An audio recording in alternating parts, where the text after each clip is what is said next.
The headlines: Maiduguri residents appeal to federal government to reverse petrol price hike. Plateau State Governor Mutfwang sacks Transition Committee chairman. Akwa Ibom records 5 mpox cases. And on the foreign scene, death toll in Kenya's school fire rises to 18 with 70 children missing. Hello and welcome to Trust News Update. I am Sumaya Abubakar. Thank you for joining us and the details. Residents of Maiduguri, the Borno state capital, have called on the federal government not to, as a matter of urgency, implement the recent fuel prices hike by the NNPCL. Reacting to the latest decision to review upward the price of petrol, the resident lamented that the increase has caused more hardship in the state and the country as a whole. The report. According to them, the official change of petrol price from 568 naira to 897 naira caused most fuel dispensing stations to sell above 1,000 naira for a litre, adding that such a sudden price hike is affecting their daily lives negatively. This increase of the fuel, how you see it? Now, first, the fuel don't cost too much. Now, each 1 liter now 1,000 something. If you go NNPC police station, you buy 1 liter 90 something. It's not good now. Tinubu get that drop point now. It's get up like 80, 85 is later.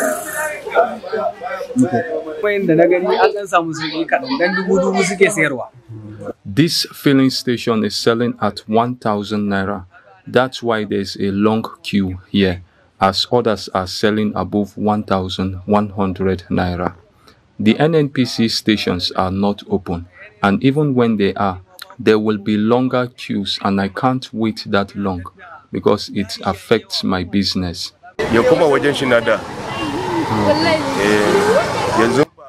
The price should be reversed. That's just it. If they don't reduce the price, the suffering we are experiencing currently will be nothing compared to what is to come. They urged the federal government to reconsider the decision before it causes further increase in the prices of goods and services, especially within the city center. Bitrus Kuruti, Trust TV News, Maiduguri. The hardship caused by government's incessant increase in the pump price of petrol is becoming increasingly visible on the lives of Lagosians. Commuters now find it extremely difficult to transport themselves from one place to another. Victoria Tokolo reports. The more than 50% increase in transportation fares is due to the recent increase of petrol price from 617 naira to 855 naira, and in some areas up to 950 naira at some private fueling stations. In the Agege and Ikeja areas of the state, most of the independent marketers are not selling to motorists. The Nigerian National Petroleum Corporation NNPC filling station on Akme Road in Ikeja is only selling to some select private individuals and organizations. Commercial bus drivers lament the unavailability of petroleum products at most fueling stations in the state. So before, we used to carry Agege to Ikeja at the rate of 30 naira in the morning. Then as time goes on, maybe we cannot increase it like 15 naira, 100 naira. But since when this man came in, the thing has been totally different. We the transporters, the drivers, some of us are considerate. If you see this massive suffering like this, it pains us a lot. But we don't have a choice. Before we are buying fuel, 618 for Mobi. Others are selling in 750, 800. But now they announced yesterday afternoon. They say the fuel is 868. And why that one is Mobi and NFPC and AP is selling that normal price. And they are not even selling it. They are not even seeing it buy.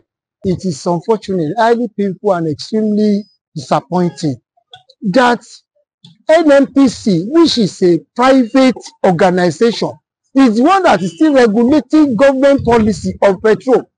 How do you think other competitors will survive? Now, the news I had was that NNPC will be buying fuel from Dangote Everybody's hope was on Dangote, that when Dangote starts a production, price will come down. But what the unexpected is what we saw. The price went up by the unimaginable amount. It's really painful. Citizens are urging the federal government to take proactive measures to ensure that petrol is made available at all filling stations across the state and the country, so that everyone can access fuel for their vehicles and businesses. Governor Caleb Mutfwang of Plateau State has dissolved the Local Government Transition Implementation Committee administration across the 17 local government areas of the state. The Director of Press and Public Affairs, Gyam Bere, disclosed this in a statement on Saturday. According to Bere, the governor directed directors of personnel management to assume responsibility for the administration of the council areas until elections are held on October 9, 2024, to fill the position.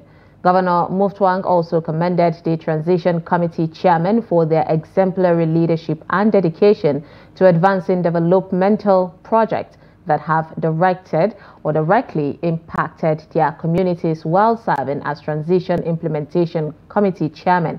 He expressed satisfactions in their accomplishments and urged them to continue offering valuable counsel to promote peace and unity within the People's Democratic Party, the PDP, and Plateau State. The Transition Committee was constituted in June 2023 following the dissolution of elected local government council officials by Governor Mutfwang. On health matters, the Akwa Ibom state government has warned residents to be wary of Mpox, saying the state has recorded 5 cases of the disease. Giving an update on the outbreak of Mpox on Friday, the state government disclosed that 5 cases have been reported in some local government areas. It said a total of 30 samples were collected for diagnosis, where the initial 4 cases were confirmed, comprising 3 males and a female aged 2, 4, 12, and 41. Confirming the incident, an official in charge of disease surveillance and notification at the State Ministry of Health, Samuel Etuk, who said earlier, announced the 4 cases, said the number has increased to 5. Etuk confirmed the first 4 cases during the media review meeting organized by Breakthrough Action Nigeria in collaboration with State Tuberculosis and Leprosy Control Program in Uyo. He explained that 10 community informants who have been engaged in each of the 368 political wards to work in catchment areas, reporting to the health facility focal persons, who in turn would forward the same to the local government disease surveillance and notification officers for onward reports in the health ministry. Edo State Ministry of Health declared a cholera outbreak in the state, confirming 6 cases of the disease so far. Director of Public Health in the ministry, Stephenson Ojefo, announced this during a news conference in Benin. Ojefo said that the 6 confirmed cases were identified among the 40 suspected cholera cases recorded to date in the state. He also said that 3 of the confirmed cases of the disease were from Ego, 2 from Ohum-Monde, while 1 was from Ipoba, Oka local government area. He noted that more actions have been taken to ensure that the outbreak was adequately addressed. Ojefo advised against self-medication, urging persons suffering from watery stool and diarrhea to visit the hospital for treatment. He also urged the public to stay calm, practice good hygiene and sanitation, as well as promptly report suspected cholera cases to relevant authorities. Away from health, the Nigerian Education Loan Fund, NELFund, has announced that the receipt of 2 million naira through a bank draft from a former beneficiary of the student loan, Adegboyega Awomolo, SAN. Now, this is contained in a statement from the Corporate Communications Department of the fund on Friday in Abuja. A statement signed by Manalisa Dickey said Awomolo benefited from the loan during his undergraduate studies at the University of Ife, now Obafemi Awolowo University, between 1975 and 1977. According to her, the senior lawyer demonstrated his unwavering commitment to the nation by repaying the loan in full. DK reiterated that Awomolo's repayment came as a testament to the lasting impact of President Bola Tinubu's initiative and the ongoing relevance of NEL-Fund in supporting Nigerian students. She, however, said the funds will be used to fund the education of students who need the loan now. The Gombe State Police Command paraded 5 suspects for allegedly robbing corps members in the Billiri local government area of the state. According to police, the suspects were on August 1st broke into the Nigerian Christian Fellowship Copper Lodge and some houses in Billiri, where they robbed people of their valuables. Hassan Kohli has more.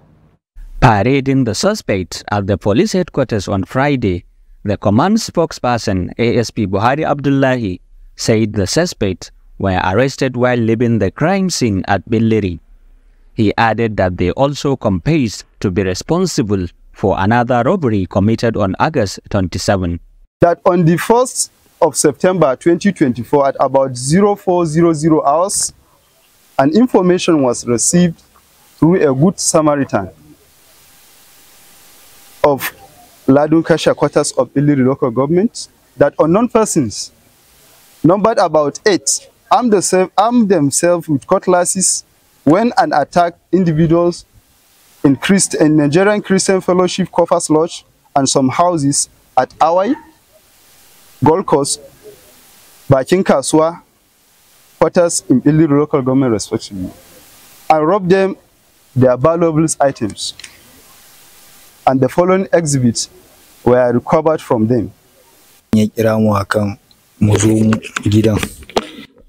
We were called by one man in Billiri. He is the one who provided us with information on how and where and when to attack. He even provided us with a machete, LED light, and other logistics for our operations.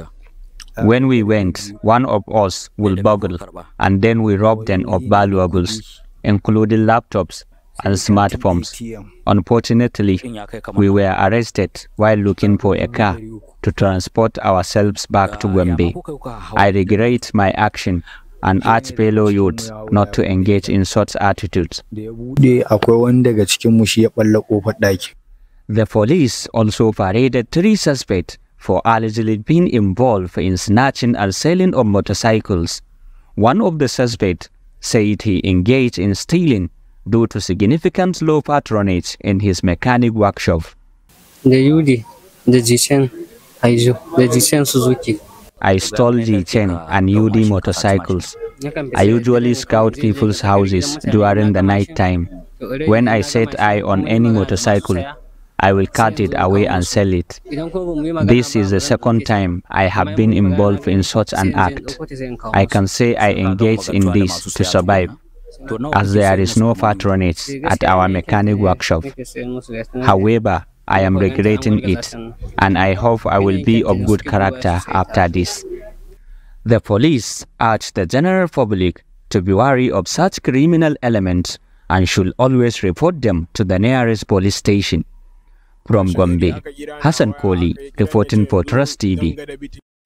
Moving on to more stories, residents of Yanagwa, the Bayelsa state capital, have continued to suffer total blackouts after electricity towers were vandalized by criminal elements. According to the resident, if there has been constant power supply, vandals wouldn't have vandalized electricity towers because of the fear of being electrocuted. Trust TV's Friday AB Mobile Peters completes the report. The ongoing power outage in Bayelsa State has stagnated many businesses. They call on the state government to resolve the situation in the interest of the citizens. The power situation is really alarming. You know, we've been expecting government to do something probably before this time. It has taken too much time. You know, this power situation is crippling businesses. If you look, a lot of businesses have shut down because they can't sustain it due to lack of power supply. And with the fuel hike now, there is no way people can get fuel to run their businesses. So a lot of persons have stopped doing their businesses, and the price of things too are increasing every day because of power supply. People use petrol to run their businesses. So as a result of that, they have to also increase their tariff, their prices. You understand? Their service charge and all that. It's really affecting us. It's affecting the economy. We, the common people, as they say, we can't even do anything again. We can't save. It's very, very frustrating and disappointing that we are in a city like Jenekwa, a state capital, and we have no electricity supply. Considering the importance of power supply to the economy and the well-being of the people, even if you go to the hospital, you know what electricity supply can do. And for over this period now, we have been in a blackout and we have not been able to live a good, comfortable life because of this lack of power supply. Residents said they have been unable to use their phones and other household appliances. For more than how many months now, I will never get lights. If they make me they go charge my phone, say they make me they go charge my phone. Now say if I never even know how much now say they go they collect for pre-charge because this one before I don't call high money. I never know how much they go they collect for pre-charge like this. So it affect many people where power back self now don't put money. So you don't know how we go do. We don't know how we go do. Back where we are coming from, because I cannot say we are going front. Let them take us back to where we are coming from, because if you check the back life we are living is more better than now. Yenagoa, Bayelsa State capital, now rely on only solar-powered street light. From Yenagoa, Friday, Ibimobowe Peter, reporting for Trust TV News. The need for women to create a source of livelihood for themselves by using the available spaces at their homes to engage in agricultural activities in order to produce crops, not only to feed the family, but also for commercial purposes, has been stressed. This comes as a retiree in Kaduna State is excelling in agriculture by using the available space in her house to grow crops. It is a story of a 62-year-old grandmother, Bilkisu Hassan. Let's join Trust TV's Bello Musa as he takes us to her farm at home. Take a look. This is Vitalis. Bilkisu Hassan ventured into farming at her residence using modern methods. She narrates how she grows agricultural produce at home. Yes, at first it was only at home that I was doing this, just at the back of my rooms and the backyard of the house. I was using sack. I did tomatoes, peppers, Irish potatoes, carrots, and so many other things like cabbage and lettuce. So I was encouraged by my children and my friends. So I continued. I got this place and decided to make it bigger. She believes that with the death of white-collar jobs, women can utilize the little spaces at their homes to venture into this type of farming.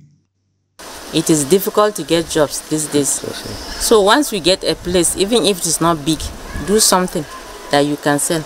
Like this simple ugu, when you plant it, every day women may use it. And there are things you can sell also, like the lettuce I said. You sell to people. This cabbage, you sell to all these caterers that use it for weddings. Once they know you, just try and look for customers that will patronize you.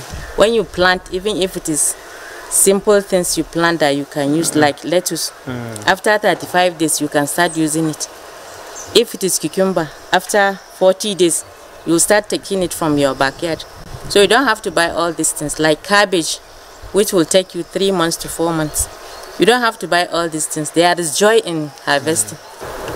Though she was a fulfilled retired civil servant, Hassan is still making a success of herself even in retirement. It's very much profitable because when you spend your money on seeds, you spend your money on the sack and sand. The sand will be there for you for so many years to come if you intend to continue. It's not a waste. You will not count on the sand. But the seed that you buy, you will gain more and more and more. You will gain a lot of profit from the seed. You will buy more seed if you want with what you have. So there is profit, a lot of profit in this business. This is moringa. Moringa leaves, moringa plant. and this is also orange, a small one. There is a challenge mostly when it comes to this fungal infection. I had a problem there at the beginning. The tomatoes were so big, but unfortunately I didn't know that they would be this heavy. So the staking we didn't do it early enough. So most of the tomatoes were touching the ground. Marketing the produce is easy for her as she uses her social media handles to reach her potential customers. For many, she serves as a shining of example life after retirement, especially with agriculture. Bello Musa, Trust TV News Kaduna. In business, the naira appreciated significantly against the dollar at the official foreign exchange market to end the week on a positive note. FMDQ data showed that the naira strengthened to 1,593.32 naira per dollar at the close of work on Friday from 1,625 naira 88 kobo exchange on Thursday. This represents a significant 32.56 gain against the dollar compared to the 1,625 naira 88 kobo exchange rate the previous day.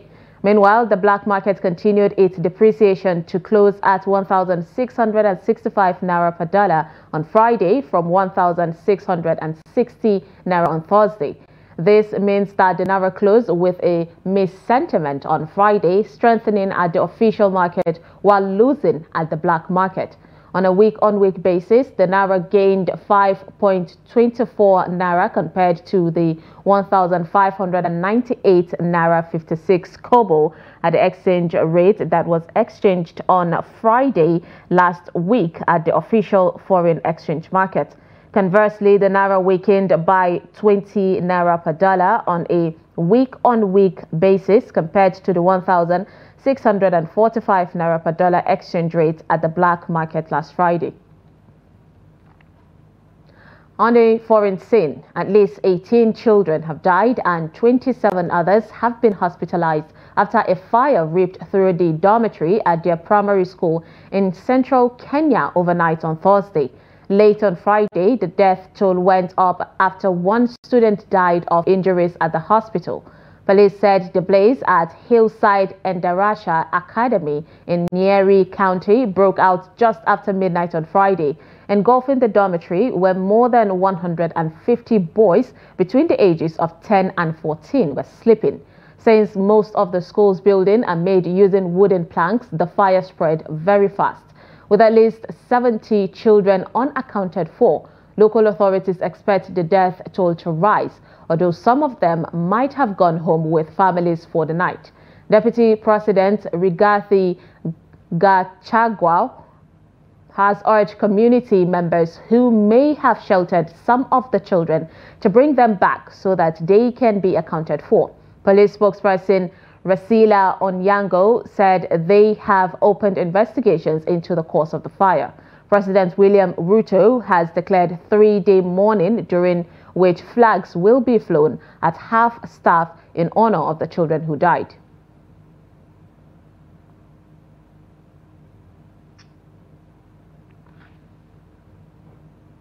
And finally, in sport, Super Eagles interim manager Austin Eguavoen has said that he will this week or this Saturday decide whether or not to start Victor Osimhen against the Republic of Benin.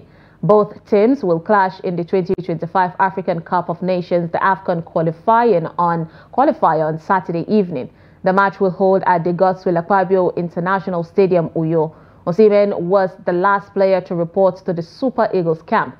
The 25-year-old had to sort out his future following his failure to secure a move to Chelsea or Al Ahly from Napoli during the summer transfer window. Osimhen ended up joining Turkish side Galatasaray on loan on Thursday, after which he arrived to join the Super Eagles in training in Uyo. Speaking on whether Osimhen will start against Benin, Eguavoen said at his pre-match press conference that he will decide that before the encounter. And with that, we've come to the end of News Update on Trust TV. Do not forget to follow us across all our social media platforms and join our YouTube live stream for news, programs and documentaries. I am Sumaya Abubakar. Thanks for watching.